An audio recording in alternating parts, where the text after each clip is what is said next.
nestled at 2571 North Highland is Northside Church. And this is Northside Now. This is Glenn. This is Patrick. And this is Kevin. It's good to be with you today. So, how we doing, guys? I'm doing good. Doing good. How are you? Doing good. Fantastic. Had a little sunshine. Now we got some rain. So, it's good to have a little bit of both in the week and not just a dreary old gray winter. Yeah, the one constant, even if you're listening to this 3 years from now, construction on I-40. So, yeah, for sure. and they are not holding back either. No. I mean, every bridge has got something on it. I know. Halfway tore down, and they are not messing around. It's a lot of dirt being moved out there. There he is, and that's good. I mean, that's things getting fixed up and people working. That's a good thing. Yeah, bureaucracy in action. There we go. Having been gone from Jackson for 13 years, we would come back a lot. But just the change in the 45 bypass going over I-40, all of that is still just, it's very cool. Yeah, very it is cool. It makes us feel like a big city now, doesn't it? I know.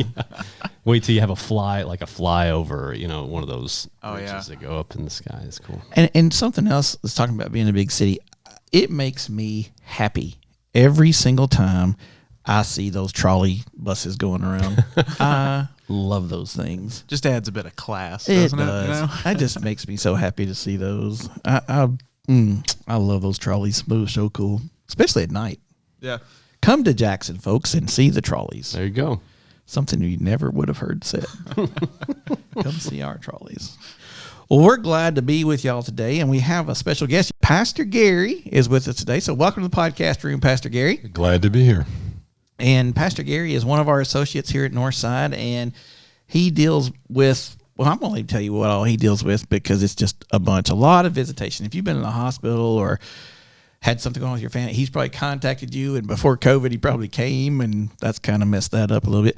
But he also works with our college ministry, the Flock, and with the Joy Group. What is that, just older youth? Just older youth. Anyone who is 50 and up. So, Glenn, you're now eligible. What? 50 and up. I thought it was 55. To come join us and participate in monthly programs. Every second Tuesday we meet.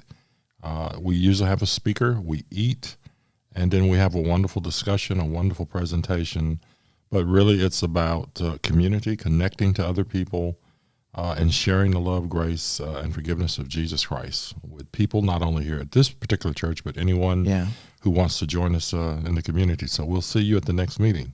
Well, I was at the last one, but I was there in technical format, helping with the Zoom call. And so we have done some Zooms, right? Yes. It's amazing to be able to do it because in December, when Dr. Thierfelter came to do the presentation on COVID, you recorded it on Zoom for us, and we were able to send that out to everyone on our email list that could go back and watch it, as well as get information about the blog that was attached to it about COVID information, not disinformation, but information to help you understand the COVID infections that go on, as well as what the vaccines are about, and a really good presentation. Yeah.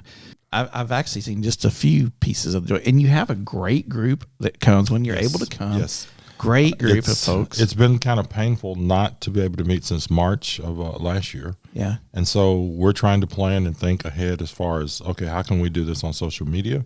Most of the people 50 and up, some people are wonderful at being able to get on social media. Others are not. And so that's something we're trying to figure out, is how do you do that? And because we don't know how much longer COVID's impact is going to be on the group being able to get together and share food and jokes and just enjoy each other. Yeah.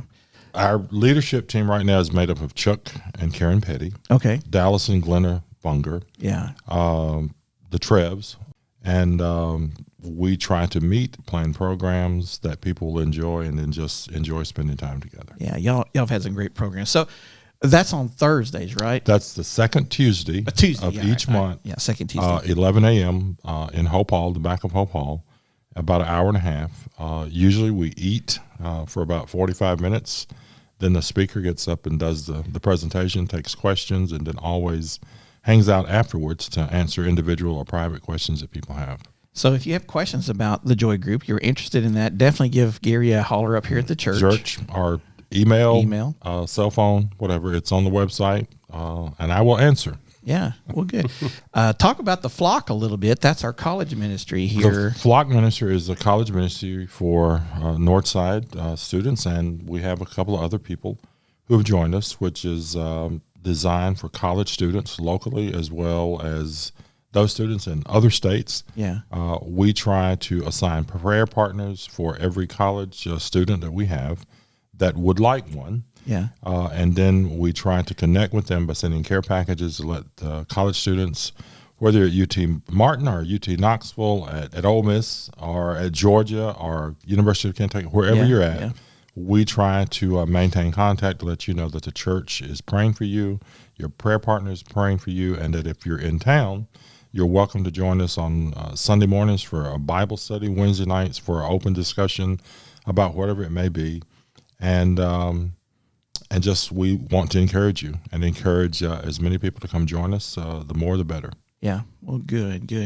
And that's like every other thing in the world. It's kind of been zoomed. Yes, it's being zoomed, and it's we sometimes are surprised by the people who join us, and sometimes we get emails and text messages. We obviously have a Facebook page where you can post stuff or ask questions, because a lot of times, as you are making the transition from a high school student to a college student, you have questions about a lot of things that mom and dad have told you, as well as things that you've learned at school. Yeah. Because you begin to get exposed in college to different theories, different voices that speak into your life, sometimes positively, a lot of times negatively. And so you have questions about a lot of things that you have been experiencing. And so we try to answer questions like that, and just help get the answers or point people in the right direction. Well, great. Now, Gary, how long have you been with us here at Northside? I am in my 8th year. I started in late June as 2013, and so time has flown by. Yeah. And so this is my 8th year, and it's been a blast and a blessing to be here. Well, when we mention to anybody, they'll ask who your pastors are at your church and that kind of stuff, and I'm sure the rest of the guys here get this as well. And we'll say, Don Thrasher, Daphne Moses, Gerry Campbell. Gerry Campbell. Get this funny look. The police officer, Gerry Campbell, yes, Deputy he Chief. arrested me. Chief Campbell? Yeah. He sent me home for wrecking a car. Yeah, so for those who don't know, Gary did have a long, wonderful career as a police officer and one of the deputy chiefs here in Jackson. But, Gary, how do you go from being a police officer to a pastor? Tell us a little bit about how that story come undone. Fortunately, I had two wonderful parents who took me to church, even when I didn't want to go. Got involved in every aspect of church, from singing in the choir to doing everything. As you know, the United Methodist Church that I was raised in has a committee for everything. Right. And so I served on just about every committee in the United Methodist Church. And so I just kind of have this servant heart that even I took with me to the police department. Yeah. And, for 30 years, I got to engage in helping people. A lot of times people look at police officers and say, okay, the only time I see a police officer is when something bad happens. I've had a wreck. Someone's broken into my house. They're doing a death notification. It's something bad. They're doing an investigation. You can live in that thought, or you can say, you know what, I can go beyond that. I can help people. And so I've always enjoyed being able to help people, even people I've had to arrest, even people that have been victimized. You want to help. Not all police officers are equal. Neither are all victims. And so you do the very best you can to help them change their life, if that's what they need to do, and try to maintain a positive attitude. Attitude is everything. A lot of things will happen to you in life. It's kind of up to you how you respond to it. There can be good things that happen to you. There can be bad things that happen, but it's your choice. You are the one who determines what your response is going to be. Yeah. And so that's kind of been my foundation, is to always try to help people. And what I did not realize at the time was that we're all called to different things. Sometimes you're called to be a pastor right out. Sometimes you're called to be a teacher. Sometimes you're called to be a nurse. God calls us to do different things. And what I look back now and realize is, okay, all of the things that happened in my life, the incidents, whatever it was, the calls for service, the arrests, whatever, court, going to federal court as an administrator to talk about personnel issues and things like that, was preparing me to be able to help people and to hear people who are hurting. And there are a lot of hurting people in churches. There are a lot of people who have lots of questions about church. And so I look forward to just talking to people about stuff sometimes that maybe they feel like they can't talk to another preacher about. Or I may know things because 30 years is a long time. Yeah. And maybe you made a mistake 20 years ago and you end up running into me. And you see me 10, 15, 20 years later. Well, you remember that. Yeah. I may have to look at you and say, I don't remember that. But I've always had that approach of trying to help people, trying to pat people on the back, point them in the right direction. Sometimes you have to pat them a little lower. But you just, that's what life to me has been about, is helping other people. My mother used to say all the time, when you know better, you do better. Yeah. And so I've always tried to do better by people. And so I have brought that approach to ministry. We used to do something at the police department called community-oriented policing. Yeah. Well, guess what? The church should get more involved in community-oriented ministry, to where you're actually helping people, empowering people, and pointing people in the right direction. I really like that, because the way you explain it, it reminds me of when I've heard Rick Warren speak, and he talks a lot about shape and finding your kind of your real passion in life, and the passion of helping people I share with you. And so it doesn't matter, for one period of your life, it might be in the police department. In the other period, it might be helping as a pastor of a church. It could be helping in your community. I'd like to hear, since I think it was 2013, you said, when you retired. So what's been the path, schooling and training and pastoring and those kinds of things for you? Well, the path actually started before 2013.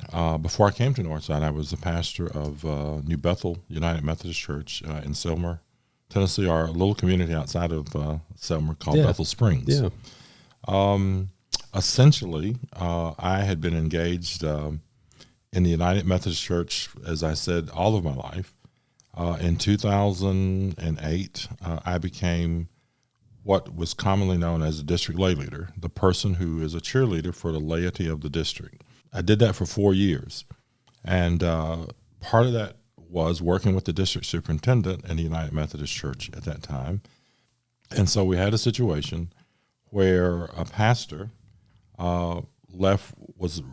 was assigned from one church to another church. Well, the smaller church, New Bethel, had to have a pastor. And being, I guess, the kind of person I was, I volunteered to go there if they needed someone for a brief period of time.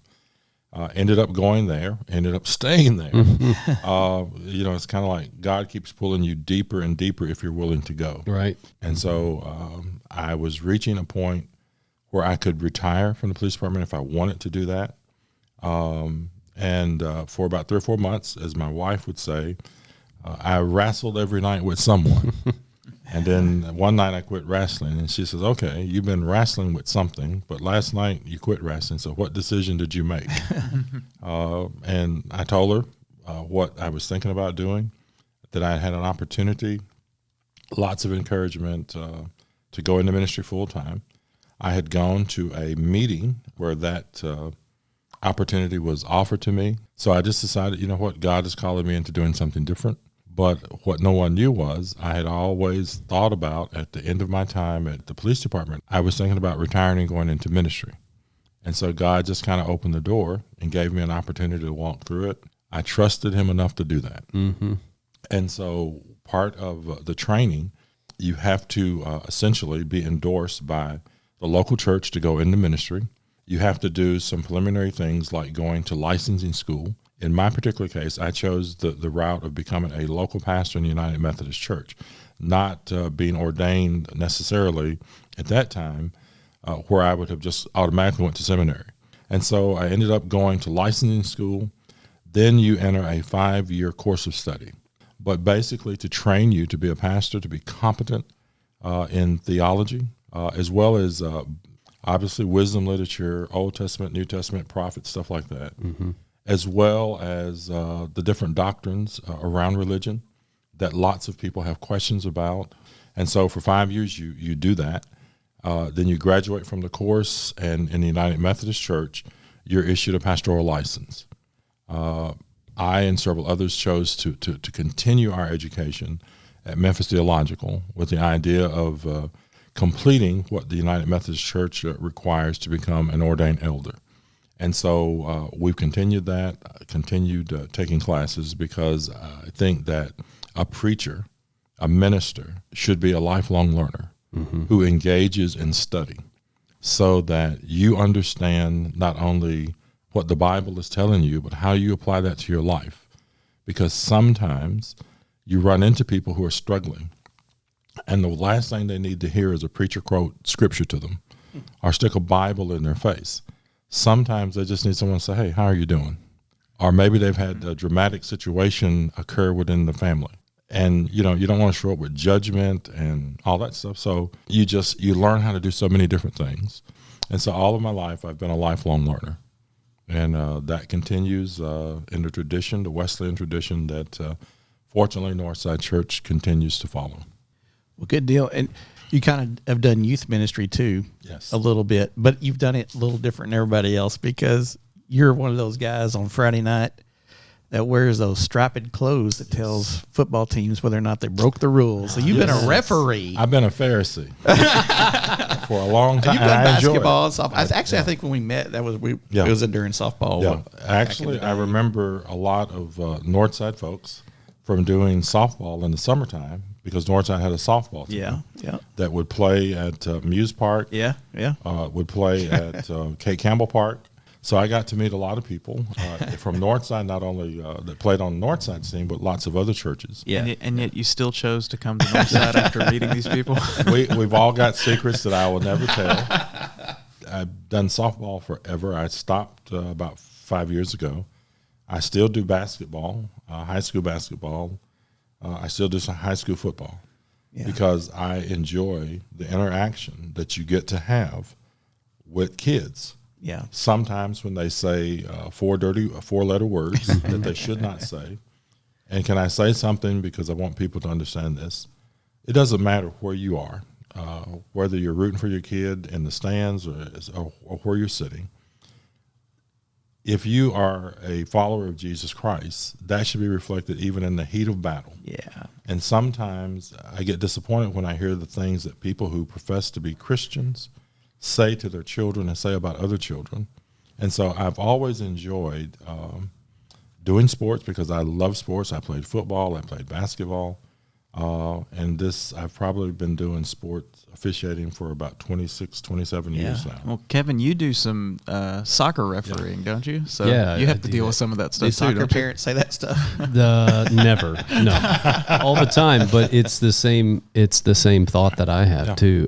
And a lot of times, if you talk to the players, they can be frustrated by that too. Yes. And so I understand what it's like you said, to be in the heat of battle, because I played soccer and basketball and for a long time. So I understand the passion around it. But I do think we do have a responsibility as examples to anyone who we may come in contact with to uphold those ideals. Mm-hmm. But I am with you. I just enjoy being in the atmosphere, being around the competition and the kids and a lot of that. And the thing that I started doing this when I was still at the police department. Yeah. And it was kind of a relief, because you could go out and take the stress out of the day by going out and running up and down a football field or a basketball court officiating. And you could get your mind on something other than this major investigation or this terrible victimization of a kid or someone that you had experienced at the police department. So it was a wonderful opportunity to do that. It's a wonderful opportunity sometimes on the football field or on the basketball court to talk to young people, because you do get snippets of moments where you can say something positive to a young person who's in the heat of battle. And so I enjoyed that. I just enjoyed the interaction. Plus, it's good to keep moving. Yep. To stay in good physical shape and condition. And so I still enjoy it, even when maybe it's not a pleasant game, or when you blow a call. Yeah. And people at a good Christian school say really bad things to you, and so I enjoyed that. Well, Gary, we're going to try to do something with you. We're going to start trying to do with our guests. All right. This is going to be 3 for 30. All right. So I'm going to ask you 3 questions in 30 seconds. I want to answer all 3 in that 30. All right. Are you ready? I'm ready. And this was not prepared. I just made this up like 10 seconds ago. So, all right. So, Gary, what is your favorite verse of the Bible? John 3:16. All right. Who is your favorite character in the scriptures? My favorite character has become probably John the Baptist. Ooh, very good. Very good. And Jesus, you can't be Jesus. He's got to be everybody's favorite character. Nobody compares to Jesus. That's right. All right. And your favorite book, if just the book as a whole, what is your favorite book? Probably John. Well, thanks for coming in here. Gosh, we were joking about this, y'all. We could do a month worth of episodes with Gary. We love talking to him. Yep. I'm going to just very quickly say one thing, Gary, because you never know. You never know if your referee's a Christian. You never know if your police officer's a Christian. You never know any of that stuff. But Gary always cracked me up because he'll tell stories about he'll pull someone over when he was doing policing work, and he could walk up to it and he'd start scratching, start itching.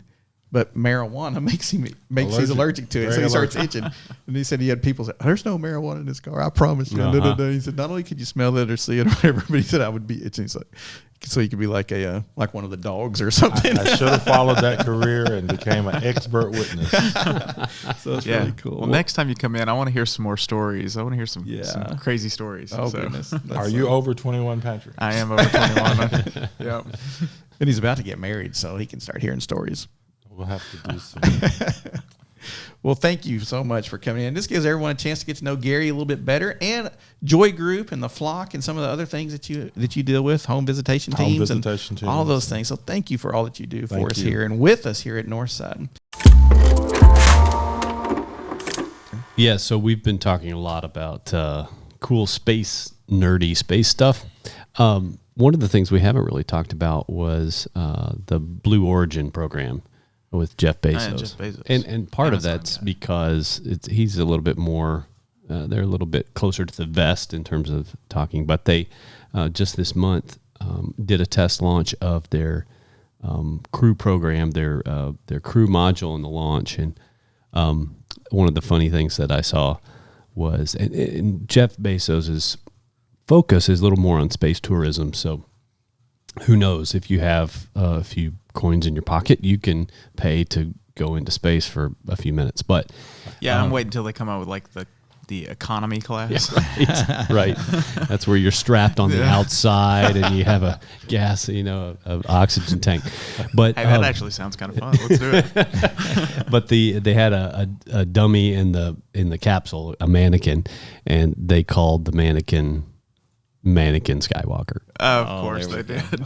So that just happened this month, and they say in the next 2 to 3 years they might have space passengers. So who knows, Glenn? You could be up there. That would be cool. Maybe me and I hear Tom Cruise is wanting to get to the space station, and I might be in his movie. So we'll never. There you know. go. You never know. All right, Patrick, what's happening over there in the old toy world? I think I heard you saying something earlier. Well, nothing crazy. I saw some. I saw something cool. I don't know if y'all have ever heard of Lego Ideas. Now, Lego has this program where you can submit your own designs, and if they get enough backers, then they will put them into production. And there's some really cool different things out there that they've done. And one of the ones I saw here just the other day was a fully functioning Lego piano that, it pairs with your phone, and you can like play the piano. And the sound will come out of your phone, but you can play the piano, or you can like play a piece of music, and it works like an old player piano where it'll play the piece of music. And it is like the whole like soundboard comes out. There's the hammers, everything is like. That sounds impressive. Like a blend of Lego and an erector set. Yeah. It's got a motor in there and Bluetooth, whatever. They're not all like that. They have some that are like. They've got the Sesame Street, or they've got, Central Perk from Friends, or, they've got pirate ships and castles and all that kind of stuff. That's so cool. But you can go on Lego Ideas and you can see all the different submitted designs, and you can submit your own designs if you are a master Lego builder. I still love Legos, yeah. So are they bringing Minecraft to actual tangible, touchable things? Well, that's what Lego's always been. Yeah. Minecraft stole the idea from Lego. Yeah. So they're stealing back some of the Minecraft stuff. That's although they are getting into some video games. One of the other Lego sets I saw this week was the Super Mario starter set. it's a little bit bigger than a regular minifig, but it's got like little LED screens in the figure, so his eyes will blink and he can make expressions, and there's a little screen on his chest. You can build these Lego sets, these like courses for him to run, and they each have a little tile that interacts with him via Bluetooth. So when he lands on the tile, like if it's one of the blocks, it'll go ding, and it'll give you the coin sound effect, and you can make him like run these courses, and when he falls it goes you know, and when he hits the flags it does the little sound effects, and it's really kind of cool. So you build your own Mario course and then you have him run through it. So wow. Yeah, Lego's doing some pretty interesting things out there. That is cool. The way technology's blending in with everything. It's a little bit more than when I was a kid and it was just a bucket of bricks. That's right. That's right. Just a little bit more than when I was a kid too. And you had to like go make noises. Now they make their own noises. Well, Glenn, did you fall down any interesting rabbit holes on YouTube this week? I did. And let me tell you, to you moms out there, bless your hearts and thank you so much. I am watching Celeste right now lose her mind because our 5-month-old grandson has already discovered how to manipulate his mom. And he's discovered that because on Netflix, and I have drawn blank, I can't remember the name of it, there's this little cartoon on there. And this cartoon, y'all, is so well done. These babies, 5-month-old babies, will just stare at it. I mean, just like we used to do. So it's not bad. It's not a horrible thing, but the cadence, the rhythm, the colors, they use little babies, and he has started learning to manipulate her to cry if he wants it on. And he started doing the same thing with music. So if I still do that, he'll cry. I start crying when I watch TV. No. I tell you, so you moms out there, and I've been doing some research on this, y'all. They research this to the nth degree. I'm sure. It is unbelievable. I'm sure. So to you moms out there who are trying to get a shower, who are trying to get dinner done, who are trying to do whatever, and you dads too, because I know it. So yes, I've been watching some things about cartoons and how cartoons were specifically designed for certain psychology. things. It is really, really crazy. So check that out there. It's a real thing, and bless you moms and dads and these young babies and these cartoons. Yeah, it's crazy how quickly they take to technology. Just the other day, I was hanging out with my niece, Rebecca. She's not even 2 yet, and she was playing with my phone, and she knows how to get the camera on, take pictures. Right. She's swiping, and when I was trying to help her, she goes, "No, I'll do it." And she was just doing it herself, and it's crazy. She's not even 2 yet. She knows how to do it. Well, Clay loves it when we talk to him FaceTime on the phone. Mm-hmm. It's unbelievable how quickly they do that. Well, and that is a part of the world that so many people, even teenagers now, have just grown up with. Mm-hmm. So that for some of us who are a little bit older, it's a little bit of a, I remember back in my day. Yeah. But that's part of the world that we live in. You know why we didn't do that? Why? Because we couldn't. That's right. It was simple. We didn't do it because we couldn't. That's right. See, I'm in this weird middle category, being a millennial. It's like I grew up and had my childhood where there was none of this stuff. But, I didn't get my first smartphone. Well, I didn't get my first cell phone until I was in high school, but I didn't get my first iPhone until I was in college. And so I'm still kind of young enough where I can kind of pick up on it, but I also have that memory of, I know what an internet dial-up tone sounds like, but it is amazing what these new parents have out there. So bless y'all. And it's not all bad stuff. I'm not saying it's necessarily a bad thing. Right. It's just interesting. Oh my goodness. I still get amazed by a fax machine. If you can find one. If you can find one.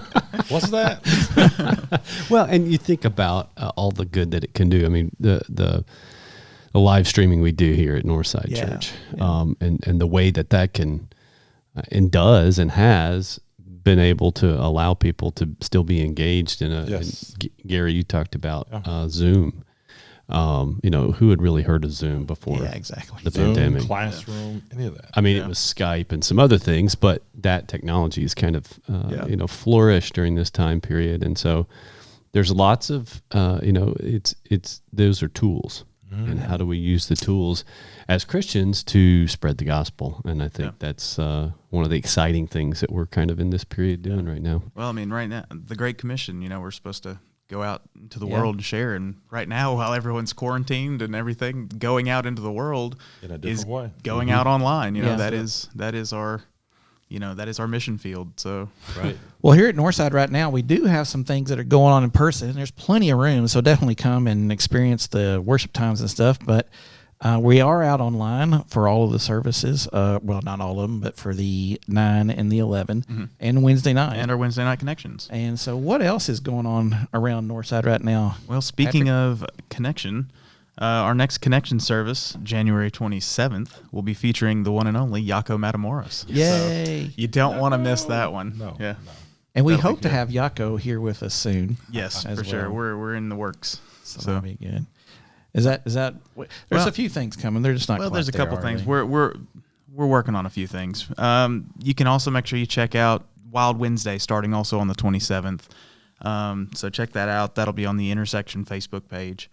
Other than that, I think we're going to be announcing our first quarter mission focus on the 31st. Yep.